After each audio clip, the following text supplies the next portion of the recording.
इतिहास की दुनिया में आपका अभिनंदन। इतिहास पाठ में आज हम जानेंगे इतिहास क्या है। मेरे हाथ में जो पुस्तक है उसका नाम है इतिहास दर्शन और जिसे लिखा है डॉक्टर झारखंडे चौबे ने। इस पुस्तक का पहला अध्याय है इतिहास क्या है। इस अध्याय का एक खंड हम पढ़ चुके हैं और आज दूसरा खंड पढ़ रहे हैं। दूसरा खंड इतिहास की परिभाषा से शुरू होता है। प्रोफेसर चौबे लिखते हैं, परिभाषा एक शाब्दिक प्रक्रिया है जिसका अभिप्राय किसी विषय के मूल तत्व को स्पष्ट करना है। शिलर का उदाहरण देते हुए कहा गया है पुस्तक में कि परिभाषा दो कीलों की भांति है जिनके माध्यम से इतिहासकार किसी मानचित्र पर निश्चित करता है कि यह एक सर्वमान्य मार्ग है। परिभाषा का मुख्य उद्देश्य किसी विषय को सरल तथा बोधगम्य बनाना है। इतिहास क्या है? यह अत्यंत सरल प्रश्न है, परंतु इसका उत्तर इतना जटिल और गूढ़ है कि अभी तक इतिहास की कोई सर्वमान्य परिभाषा निश्चित नहीं की जा सकी है। विद्वानों में मतैक्य का अभाव देखकर चार्ल्स फर्थ ने लिखा है कि इतिहास को परिभाषित करना सरल नहीं है। फिर भी इतिहासकारों ने अपने अपने ढंग से इतिहास की परिभाषा बताई है। कुछ विद्वानों ने इतिहास को केवल कहानी स्वीकार किया है। जी.एम. ट्रेवेलियन के अनुसार इतिहास अपने अपरिवर्तनीय अंश में एक कहानी है। इतिहास अपने अपरिवर्तनीय अंश में एक कहानी है। फ्रेंच एकेडमी ने इस विषय पर विचार प्रस्तुत किया कि इतिहास स्मरण योग्य वस्तुओं की कहानी है। डच इतिहासकार हुइजिंगा ने इतिहास को अतीत की घटनाओं का उल्लेख स्वीकार किया है। ओलिवर के शब्दों में इतिहासकार को केवल कहानी बतानी चाहिए, इस कहानी के स्वरूप को उपदेश तथा नैतिक विचारों से दुष्कृत नहीं करना चाहिए। यदि इतिहास को मात्र कहानी स्वीकार किया जाए तो इसका स्वरूप और उद्देश्य क्या होना चाहिए? हेनरी पिरेन के अनुसार इतिहास समाज में रहने वाले मनुष्यों के कार्यों एवं उपलब्धियों की कहानी है। लेकिन यह परिभाषा भी त्रुटिपूर्ण है, क्योंकि समाज में रहने वाले सभी व्यक्तियों के कार्यों एवं उपलब्धियों का उल्लेख इतिहास में नहीं होता है। क्या अशोक अथवा अकबर कालीन इतिहासकारों ने अपने इतिहास में समसामयिक समाज के सभी व्यक्तियों के कार्यों एवं उपलब्धियों का उल्लेख किया है? नहीं, इतिहासकार केवल समाज का नेतृत्व करने वाले महत्वपूर्ण व्यक्तियों के कार्यों का वर्णन करता है। इस प्रकार इतिहास को समाज के सभी व्यक्तियों के कार्यों तथा उपलब्धियों की कहानी स्वीकार नहीं किया जा सकता। रेनियर के अनुसार इतिहास सभ्य समाज में रहने वाले मनुष्यों के कार्यों एवं उपलब्धियों का उल्लेख है। सभ्य समाज से अभिप्राय संगठित समाज तथा राज्य व प्रशासन से है। जंगलों में जीवन व्यतीत करने वाले असंगठित मनुष्यों का इतिहास नहीं होता है।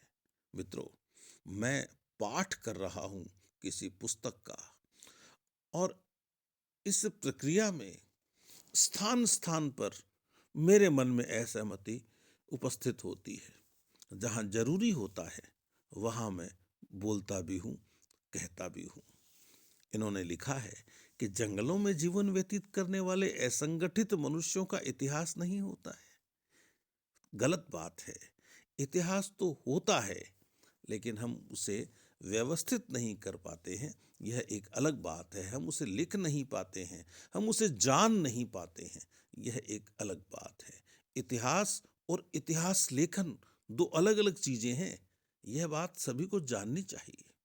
खैर, आगे लिखते हैं चौबे साहब, प्रत्येक व्यक्ति अपने अपने ढंग से कार्य करता है। यद्यपि प्रत्येक व्यक्ति का अपना इतिहास होता है। इतिहास जिसका जन सामान्य अध्ययन करता है, उसमें प्रत्येक व्यक्ति के कार्यों का उल्लेख संभव नहीं है। इतिहास में सभ्य समाज से तात्पर्य संगठित समाज से होता है। समाज का नेतृत्व कुछ व्यक्ति करते हैं, इसलिए उनके कार्यों का उल्लेख इतिहास में होता है। संगठित समाज द्वारा राज्य का निर्माण होता है। राज्य का शासन शासक करता है। यार्क पावेल ने इतिहास को राज्य से संबंधित कार्य व्यापार का उल्लेख माना है। उन्होंने सामाजिक राज्य में रहने वाले मानवीय कार्यों एवं उपलब्धियों को इतिहास स्वीकार किया है। सीले की भी रुचि राज्य के इतिहास में रही है। अतः इतिहास समाज तथा राज्य का नेतृत्व करने वाले मनुष्यों के कार्यों एवं उपलब्धियों की कहानी है। इतिहास को समाज का सर्वांगीण चित्रण कहा जाता है। इतिहास मानवीय कार्यों का वर्णन मात्र ही नहीं, अपितु उन नियमों की गवेषणा है जिनके परिणाम स्वरूप प्रगति, विकास तथा पतन होता है। यही नहीं, जो राजनीतिक, सामाजिक तथा आर्थिक परिवर्तनों के कारण भी होते हैं, ये नियम। अतः इतिहास में उन शक्तिशाली प्रवृत्तियों का उल्लेख होना चाहिए जिन्होंने विभिन्न युगों की परिस्थितियों को प्रभावित किया है। चार्ल्स फर्थ ने लिखा है कि इतिहास मानवीय जीवन का वर्णन है। इतिहास मानवीय सामाजिक जीवन का वर्णन है। इसका उद्देश्य सामाजिक परिवर्तनों को प्रभावित करने वाले उन सक्रिय विचारों का अन्वेषण है जो समाज के विकास में बाधक अथवा सहायक सिद्ध हुए हैं। इन सभी तथ्यों का उल्लेख इतिहास में होना चाहिए। राउज ने भी इस तथ्य को मान्यता प्रदान करते हुए कहा है कि इतिहास भौगोलिक तथा वातावरणीय परिवेश में रहने वाले मनुष्यों का उल्लेख है। सामाजिक तथा सांस्कृतिक उद्भव एवं विकास मनुष्य तथा पर्यावरण की अंतर क्रिया होते हैं। मनुष्य भौगोलिक परिस्थिति में कार्य करता है, विचार करता है। भौगोलिक परिस्थितियां मनुष्य की कार्यक्षमता को प्रभावित करती हैं। समाज तथा संस्कृति का विकास पर्यावरण के परिवेश में होता है। अरब, यूरोपीय, भारतीय, चीनी, जापानी तथा अफ्रीकी समाज तथा संस्कृति को भौगोलिक परिस्थितियों ने सर्वाधिक प्रभावित किया है। इतिहास अध्ययन के समय भौगोलिक परिस्थितियों तथा वातावरण को ध्यान में रखना चाहिए। मंगोलों को लड़ाकू जाति बनाने में भौगोलिक परिस्थितियों का निर्णायक दायित्व रहा है। इतिहास सामाजिक विज्ञान का उद्गम स्थल है। इसका अभिप्राय है कि सामाजिक, राजनीतिक, आर्थिक तथा सांस्कृतिक विकास का उल्लेख किया जाए। हेनरी पिरेन ने कहा है कि इतिहास अतीत में स्थित मानवीय समाज के विकास का व्याख्यात्मक विवरण है। ऑक्सफोर्ड इंग्लिश शब्दकोश के अनुसार इतिहास में किसी देश, समाज तथा मनुष्य से संबंधित सभी घटनाओं का उल्लेख होता है। इतिहास एक प्रकार का ज्ञान है। इतिहास दर्शन है। चार्ल्स फर्थ के अनुसार इतिहास ज्ञान की एक शाखा ही नहीं, अपितु एक विशेष प्रकार का ज्ञान है जो मनुष्य के दैनिक जीवन में उपयोगी है। मनुष्य इतिहास का अध्ययन अतीत के उदाहरणों से ज्ञान प्राप्त करने के लिए करता है। प्रथम तथा द्वितीय विश्व युद्ध का भयावह परिणाम आधुनिक राजनयिकों के समक्ष है कि कोई भी राष्ट्र परमाणु अस्त्रों द्वारा विनाशकारी विश्व युद्ध की कल्पना नहीं कर सकता। अपने विचार के समर्थन में फल्स ने वॉल्टर रेले के विचार को उद्धृत किया है। इतिहास का उद्देश्य अतीत के उदाहरणों द्वारा ऐसी शिक्षा प्रदान करना है जो मनुष्य की इच्छाओं और कार्यों का मार्गदर्शन कर सके। अलाउद्दीन खिलजी ने सिकंदर की विफलता को देखकर विश्व विजय की योजना का परित्याग किया। आज कोई भी राजनयिक अथवा राष्ट्राध्यक्ष नेपोलियन, हिटलर तथा मुसोलिनी का अनुकरण नहीं करना चाहेगा, अनुसरण नहीं करना चाहेगा। इस प्रकार इतिहास एक प्रकार का ज्ञान है। कॉलिंगवुड तथा क्रोचे ने भी इस तथ्य को मान्यता प्रदान करते हुए कहा है कि ऐतिहासिक ज्ञान मानव संबंधी ज्ञान का स्रोत है। ऐतिहासिक ज्ञान मानव ज्ञान का सर्वश्रेष्ठ रूप है। विको तथा डिल्थे का अनुकरण करते हुए क्रोचे कहता है कि मनुष्य प्रकृति के परिमंडल की अपेक्षा स्वयं अपने परिमंडल को अधिक गहराई से समझ सकता है। इसके अतिरिक्त ऐतिहासिक ज्ञान के सापेक्षतावाद तथा इससे वैज्ञानिक ज्ञान के यथार्थवादी स्वरूप के पार्थक्य पर बल देकर वह ऐतिहासिक ज्ञान की विशेषताओं पर प्रकाश डालता है। कॉलिंगवुड की भी यही अवधारणा है। इतिहास एक अद्वितीय प्रकार का ज्ञान है तथा यह मानव के संपूर्ण ज्ञान का स्रोत है। कॉलिंगवुड संभवतः अपने सर्वाधिक प्रसिद्ध वाक्यांश में कहता है, संपूर्ण इतिहास विचारधारा का इतिहास होता है। मनुष्य का कार्य विचारपूर्ण होता है। इतिहास में विचार को प्रधानता देने का तात्पर्य यह है कि विचार ही मानवीय कार्य व्यापार का मूल स्रोत तथा उद्गम स्थल है। मानवीय कार्यों के लिए विचार प्रेरक शक्ति है। इतिहास के अभिनेताओं के कार्यों तथा उपलब्धियों का अध्ययन करने से पहले उसके विचार का अध्ययन करना अत्यंत आवश्यक हो जाता है।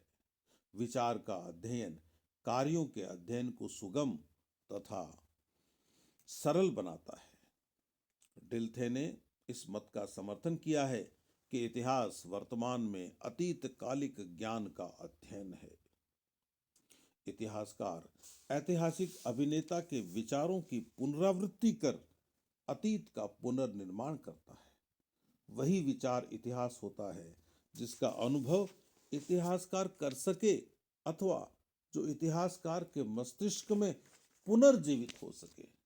इसीलिए रेनियर ने भी कहा है कि इतिहास सभ्य समाज में रहने वाले मनुष्यों के अनुभवों की कहानी है। अतः अनुभव गम्य विचार को ही इतिहास की संज्ञा दी जा सकती है। क्या इतिहास विचार का ही इतिहास होता है? यह अवधारणा विद्वानों के बीच विवाद का विषय बनी हुई है। कॉलिंगवुड के वाक्यांश की सर्वाधिक आलोचना प्रोफेसर वाल्श ने की है। वाल्श के अनुसार इतिहास विचारधारा नहीं होता, प्रायः दैवी प्रकोप, बाढ़, भूकंप, अनावृष्टि तथा अतिवृष्टि मानवीय विचार के विपरीत परिणाम देते हैं। इस प्रकार दैवी प्रकोप के समक्ष मानवीय विचार प्रधान न होकर अस्तित्वहीन प्रतीत होने लगता है। हीगल तथा मार्क्स ने भी इस तथ्य को स्वीकार किया है कि अंतर्निहित शक्तियां प्रायः मानवीय इच्छा के विपरीत परिणाम देती है।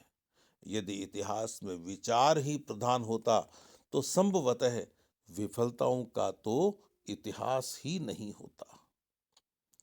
इससे स्पष्ट हो जाता है कि विचार मानवीय क्रियाओं की उत्प्रेरक शक्ति होता है।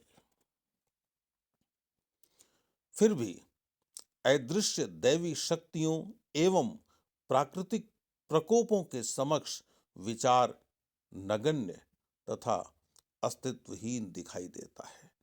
सभी इतिहासों को विचारों का इतिहास नहीं कहा जा सकता। यदि इतिहास विचार का इतिहास है और यदि प्रत्येक विचार स्वरूपतः ऐतिहासिक होता है तो मोहम्मद तुगलक की विचार प्रधान योजनाएं विफल नहीं होती।